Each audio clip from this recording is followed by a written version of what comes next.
Welcome to week 10 of A Year of Wisdom. Let's get started.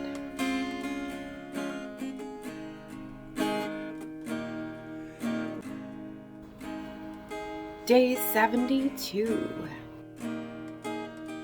Job 13 and 14. Behold, my eye has seen all this. My ear has heard and understood it. What you know, I also know. I'm not inferior to you, but I would speak to the Almighty, and I desire to argue my case with God. As for you, you whitewash with lies. Worthless physicians are you all. Oh, that you would keep silent, and it would be your wisdom. Hear now my argument, and listen to the pleadings of my lips. Will you speak falsely for God and speak deceitfully for him? Will you show partiality toward him? Will you plead the case for God? Will it be well with you when he searches you out, or can you deceive him as one deceives a man? He will surely rebuke you if in secret you show partiality. Will not his majesty terrify you, and the dread of him fall upon you? Your maxims are proverbs of ashes. Your defenses are defenses of clay. Let me have silence, and I will speak, and let come on me what may. Why should I take my flesh in my teeth and put my life in my hand? Though he slay me, I will hope in him. Yet I will argue my ways to his face. This will be my salvation, that the godless shall not come before him. Keep listening to my words, and let my declaration be in your ears. Behold, I have prepared my case. I know that I shall be in the right. Who is there who will contend with me? For then I would be silent and die. Only grant me two things. Then I will not hide myself from your face. Withdraw your hand far from me, and let not dread of you terrify me. Then call, and I will answer, or let me speak, and you reply to me. How many are my iniquities and my sins? Make me know my transgression and my sin. Why do you hide your face and count me as your enemy?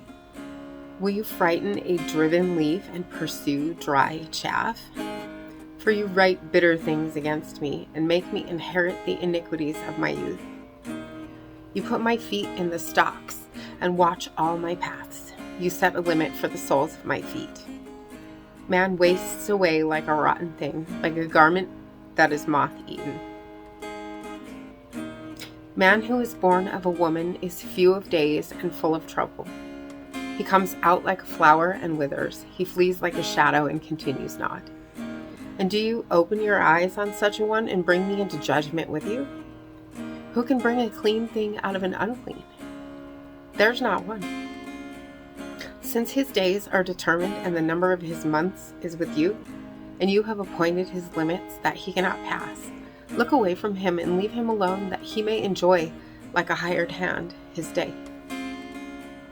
For there is hope for a tree if it be cut down, and that it will sprout again, and that its shoots will not cease. Though its roots grow old in the earth, and its stump die in the soil, yet at the scent of water it will bud, and put out branches like a young plant. But a man dies and is laid low. Man breathes his last, and where is he? As waters fail from a lake and a river wastes away and dries up, so a man lies down and rises not again. Till the heavens are no more, he will not awake, or be roused out of his sleep. Oh, that you would hide me in Sheol, that you would conceal me until your wrath be past, that you would appoint me a set time and remember me.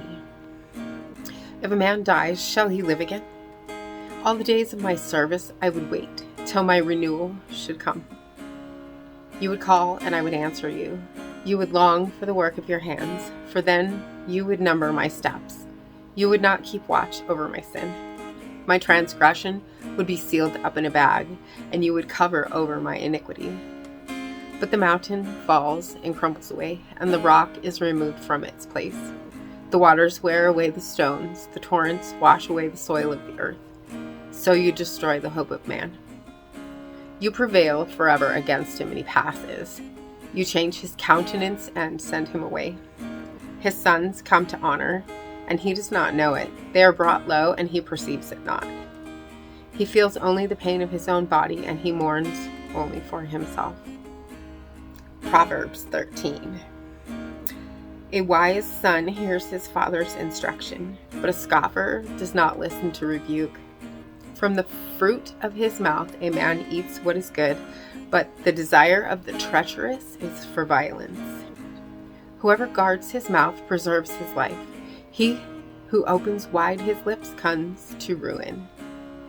The soul of the sluggard craves and gets nothing, while the soul of the diligent is richly supplied.